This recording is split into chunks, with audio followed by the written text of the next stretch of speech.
नमस्कार दोस्तों, आज की वैकेंसी देखने वाले हैं बैंक ऑफ इंडिया में। गवर्नमेंट वैकेंसी है। Recruitment of officers in various streams up to scale 4। Regular basis और कॉन्ट्रैक्ट बेसिस दोनों के लिए एडवर्टाइजमेंट निकली है। और आपका लास्ट डेट है ऑनलाइन एप्लीकेशन सबमिशन का। आपको ऑनलाइन अप्लाई करना है। इसके लिए ऑनलाइन सबमिशन का लास्ट डेट है 10 मई को 2022। और ये एडवर्टाइजमेंट निकली थी 26 अप्रैल 2022 को। और जो इसका ऑनलाइन एग्ज़ाम रहेगा अप्लाई करने के बाद, जो डेट इन्होंने डिक्लेयर नहीं की है, ये आपको सेपरेटली बताएंगे। इसके लिए नोटिफिकेशन निकलेगा। तो चलो वैकेंसी देखते हैं। रेगुलर बेसिस वाली वैकेंसी ये इकोनॉमिस्ट के लिए। ये स्केल दिया है इसका और एज दिया है 28 से 35। वैसे स्टैटिस्टिशियन उसके लिए एज लिमिट 28 से 35, रिस्क मैनेजर 28 से 35, क्रेडिट एनालिस्ट 30 से 38, क्रेडिट ऑफिसर 20 से 30 साल, टेक अप्रेजल 25 से 35, आईटी ऑफिसर डाटा सेंटर 20 साल से 30 साल तक।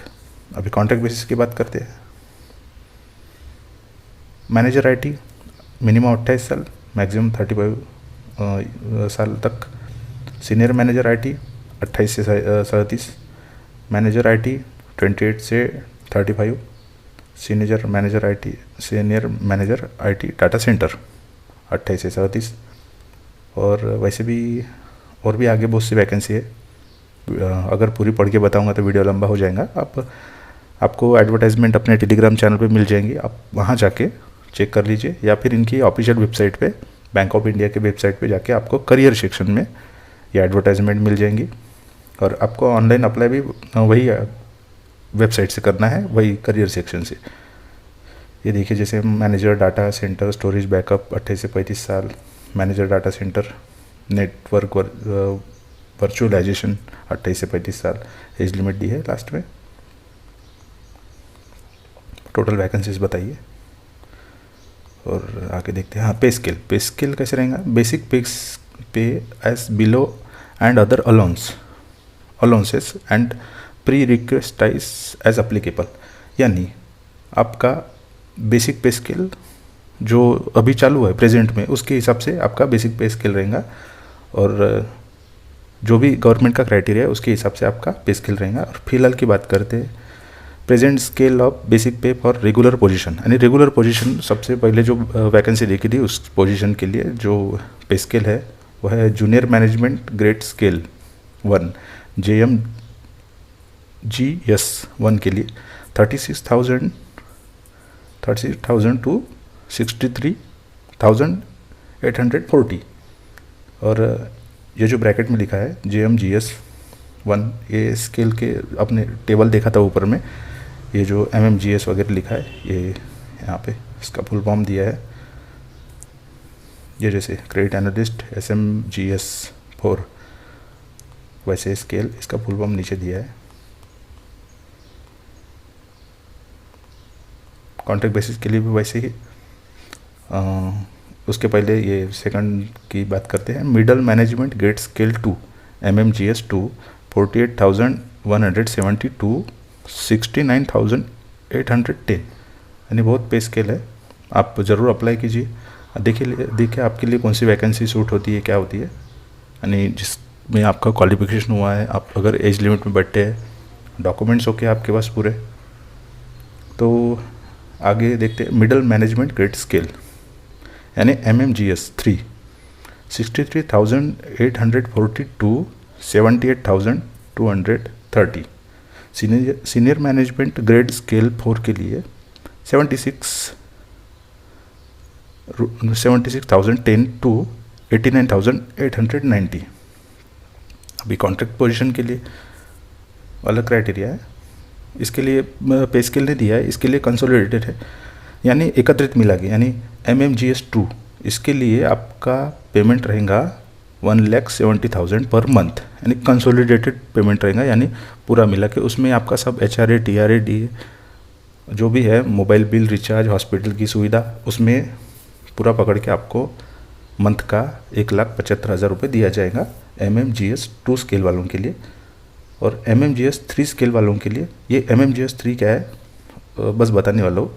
MMGS3 के लिए 2,18,000 कंसोलिडेटेड पेमेंट रहेगा। और ये MMGS क्या है, MMGS 2 और 3 ये ऊपर में कॉलम यहाँ दिया है। जो है कॉन्ट्रैक्ट बेसिस की जगह ये थर्ड कॉलम में देखिए, जो जैसे एग्जांपल लेते हैं अपन मैनेजर डाटाबेस एक्सपर्ट, उसमें थर्ड कॉलम में MMGS 2 दिया गया है, यानी ये वो वैकेंसी है जिसके लिए MMGS 2 का पेमेंट लागू होगा। 3 के लिए 3 का लागू होगा, जो कि है 2,18,000। एलिजिबिलिटी क्राइटेरिया देखते हैं। नेशनलिटी आपका इंडिया का होना चाहिए, नेपाल भूटान का, जो भी है। बेसिक क्राइटेरिया है। Age limit, educational qualification and experience आपका 1 दिसंबर 2021 तक कैलकुलेट किया जाएगा डेट के हिसाब से, क्योंकि ये डेट को ये एडवर्टाइजमेंट निकली थी पिछले साल। रेगुलर बेसिस के लिए इन्होंने एनेक्चर 1 में इंफॉर्मेशन दी है, ये आपको इनके ऑफिशियल वेबसाइट में मिल जाएंगी इन्फॉर्मेशन। कॉन्ट्रैक्ट बेसिस वालों के लिए एनेक्चर 2 में इंफॉर्मेशन दी है। मार्क्स के बारे में बताएं। आपका एग्रीगेट जो चाहिए वो 60% चाहिए। अगर आप SC ST OBC या PWD कैटेगरी में आते हो तो आपको 5% का रिलैक्सेशन दिया जाएगा, यानी जैसे ओपन वालों के लिए 60% मिनिमम मार्क्स चाहिए। अगर ज़्यादा वाले उससे 60% या फिर उससे ज़्यादा वाले अप्लाई कर सकते हैं। वैसे ही SC ST OBC PWD वालों के लिए 55% मार्क्स रहे तो भी वो एलिजिबल है, उनको उतना रिलैक्सेशन दिया है।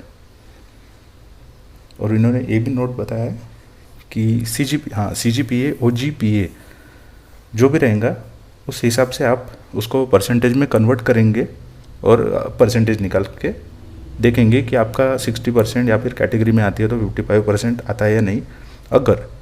अगर आपको 59.99% है और आप ओपन कैटेगरी में आते हो तो आप इसके लिए एलिजिबल नहीं रहेंगे, क्योंकि यहाँ पे क्राइटेरिया दिया है 60% ही आपको मिनिमम मार्क्स चाहिए।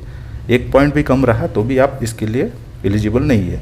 वैसे ही जो SC ST OBC कैंडिडेट के लिए 54.99% अगर आपको मार्क्स है तो भी आप एलिजिबल नहीं है। 1 पॉइंट भी कम होगा तो भी एलिजिबल नहीं है, जो इनके रूल है उसके हिसाब से ही। और नीचे इन्होंने और इन्फॉर्मेशन दी है, जिनके पास क्वालिफिकेशन है वही अप्लाई करे, और एक कैंडिडेट सिर्फ एक पोस्ट के लिए ही अप्लाई कर सकता है, इन्होंने नोट दिया है। यानी आपको सिर्फ कोई भी एक पोस्ट के लिए, एक तो रेगुलर बेसिस में से एक पोस्ट या फिर कॉन्ट्रैक्ट बेसिस में से एक पोस्ट के लिए आप अप्लाई कर सकते हैं। और रिलैक्सेशन और अपर एज लिमिट, SC ST के लिए रिलैक्सेशन है 5 ईयर्स का, और OBC के लिए नॉन क्रिमिनल वालों के लिए रिलैक्सेशन है 3 साल का, और जो डिसेबिलिटीज वाले हैं उनको 10 साल का, एक सर्विसमैन के लिए 5 साल का।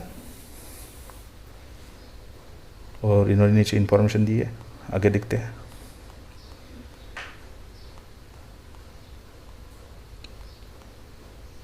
आपको ऑनलाइन ही अप्लाई करना है इनके दिए गए वेबसाइट पे। ये EWS के बारे में इंफॉर्मेशन दी है। आपको ये एडवर्टाइजमेंट अपने टेलीग्राम चैनल पे भी अवेलेबल हो जाएंगे, आप वहाँ से पढ़ सकते हैं। सिलेक्शन प्रोसीजर कैसा रहेगा? सिलेक्शन प्रोसीजर ऑनलाइन टेस्ट रहेगा आपका, या फिर आपका GD भी हो सकता है, यानी ग्रुप डिस्कशन हो सकता है, या फिर आपका पर्सनल इंटरव्यू भी हो सकता है। डिपेंड करता है कि आप कितने जनों ने इसके लिए अप्लाई किया। अगर बहुत ज़्यादा लोग रहेंगे तो इनको वैसे क्राइटेरिया रखना पड़ेगा, वो आपको ईमेल ID थ्रू या फिर इनके ऑफिशियल वेबसाइट पे नोटिफिकेशन डाल के आपको टाइम टू टाइम बताते जाएंगे। आपका ऑनलाइन एग्जामिनेशन रहेगा पहले स्टार्टिंग में, और यही मेन है। ऑनलाइन एग्जामिनेशन में इंग्लिश लैंग्वेज के लिए मार्क्स रहेंगे 50 मार्क्स का इंग्लिश लैंग्वेज रहेगा। 100 मार्क्स का रहेगा प्रोफेशनल नॉलेज, यानी प्रोफेशनल नॉलेज जिस पोस्ट के लिए आप अप्लाई कर रहे हैं वो क्वालिफिकेशन के हिसाब से आपको क्वेश्चन पूछे जाएंगे। और 25 मार्क्स के लिए जनरल अवेयरनेस और with special reference to banking industry, यानी आपको बैंकिंग इंडस्ट्री का जनरल अवेयरनेस के ऊपर 25 मार्क्स के क्वेश्चन रहेंगे। और इस पूरे क्वेश्चन के लिए यानी टोटल 175 क्वेश्चन के लिए आपको 150 मिनट रहेंगे। आपको 150 मिनट के अंदर में 175 क्वेश्चंस अटेम्प्ट करने हैं। नेगेटिव मार्किंग रहने वाली है 1/4, यानी आपके अगर 4 क्वेश्चंस गलत रहे तो आपके एक बराबर क्वेश्चन के मार्क काटे जाएंगे और आपका मेरिट लिस्ट ठहराया जाएगा बेस्ड ऑन आपको कितने मार्क्स मिले हैं। और आगे इन्होंने इन्फॉर्मेशन दी है। और कॉन्ट्रैक्ट बेसिस के लिए इन्होंने एक नोट दिया है कि इनिशियल पीरियड ऑफ 3 ईयर्स रहेगा कॉन्ट्रैक्ट बेसिस वालों का। आपका कॉन्ट्रैक्ट रहेगा, कॉन्ट्रैक्ट बेसिस की जो पोस्ट है वही पोस्ट के लिए आपका कॉन्ट्रैक्ट रहेगा 3 साल का। अगर आपका 3 साल में परफॉर्मेंस अच्छा रहा तो आपका परफॉर्मेंस अच्छा देख के आपको 2 ईयर्स का एक्सटेंशन भी मिल सकता है, यानी आप 2 ईयर्स और रह सकते हैं कंपनी में, यानी बैंक ऑफ इंडिया में जॉब करते हुए। वो डिपेंड करता है कि आपका परफॉर्मेंस कैसा है। नेक्स्ट देखते हैं आगे।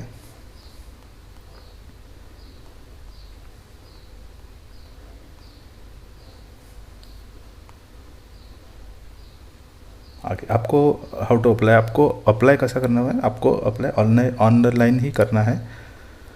आपको रजिस्टर्ड करना है अपनी एप्लीकेशन और बाद में payment of fees, photo, signature, left thumb impression, hand return declaration scan करके अपलोड करना है 15 मई के पहले। आप पूरी एडवर्टाइजमेंट एक बार शांति से पढ़ लीजिएगा, बहुत बड़ी एडवर्टाइजमेंट है, एक वीडियो में कवर नहीं हो पाएंगी, पर जो जो इम्पोर्टेंट है वो बता रहा हूँ हाईलाइट करके। एप्लीकेशन फ़ीस कितनी रहने वाली है, category wise SC ST PWD वालों के लिए 175 रुपये और जनरल और अदर्स के लिए यानी OBC और जनरल के लिए 850 रुपये चार्जेस रहेंगे। और आपको अप्लाई कहाँ करना है, एप्लीकेशन प्रोसीजर आपको इनके ऑफिशियल वेबसाइट www.bankofindia.co.in इस वेबसाइट पे जाके करियर सेक्शन में जाके आपको लिंक पे क्लिक करना है। लिंक का नाम रहेगा recruitment of officers in various streams up to scale 4 project number 2021-22/3 notice dated 1/12/2021। जो विंडो ओपन होंगी उस पर आपको अप्लाई ऑनलाइन पे क्लिक करके अपनी प्रोसीजर पूरी करनी है। आगे देखते हैं। Payment of fees online mode ही रहेगा, यानी आप ऑनलाइन चालान जनरेट नहीं होगा, आपको ऑनलाइन फीस पेमेंट करनी है। आगे इन्होंने इन्फॉर्मेशन दी है, ये ज़रूरी है। आप जब भी अप्लाई करेंगे, ये यहाँ जो 4th पॉइंट है, किसमें है 4th पॉइंट, सी में 4th point hand written declaration image, जो आपको हैंड रिटन डिक्लेरेशन वहाँ पे अपलोड करना रहता है। IBPS की वेबसाइट पे आपको अप्लाई करना है।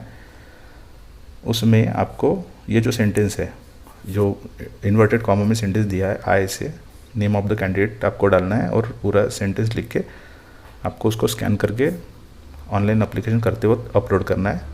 मैं इसलिए बता रहा हूँ ये कि आप जब ऑनलाइन अप्लाई करें तब आप गड़बड़ ना हो। ये मेंशन दिया है सी में 4th नंबर पे, ये डिक्लेरेशन मेंशन है, उसको एक पेपर पे लिख के आपको स्कैन करके वो अपलोड करना पड़ता है। बस ये एडवर्टाइजमेंट शायद यहाँ तक ही थी, इम्पोर्टेंट कवर किया है। वैसे एडवर्टाइजमेंट बड़ी है, और जो भी बैंकिंग की प्रिपरेशन कर रहे हैं आपके पहचान की कोई, या फिर जो इस पोस्ट के लिए एलिजिबल है, एज लिमिट में बैठते हैं, ऐसे अपने फ्रेंड्स के साथ आप शेयर कीजिए। अगर आप नहीं होंगे एलिजिबल तो आप होंगे तो आप ज़रूर अप्लाई करें। इनकी ऑफिशियल वेबसाइट में जाके आप डिटेल एडवर्टाइजमेंट पढ़ लीजिए, या फिर अपने टेलीग्राम चैनल में प्राइम करियर नाम से टेलीग्राम चैनल है, उसका लिंक डिस्क्रिप्शन में रहेगा, आप वहाँ पे भी देख सकते हैं।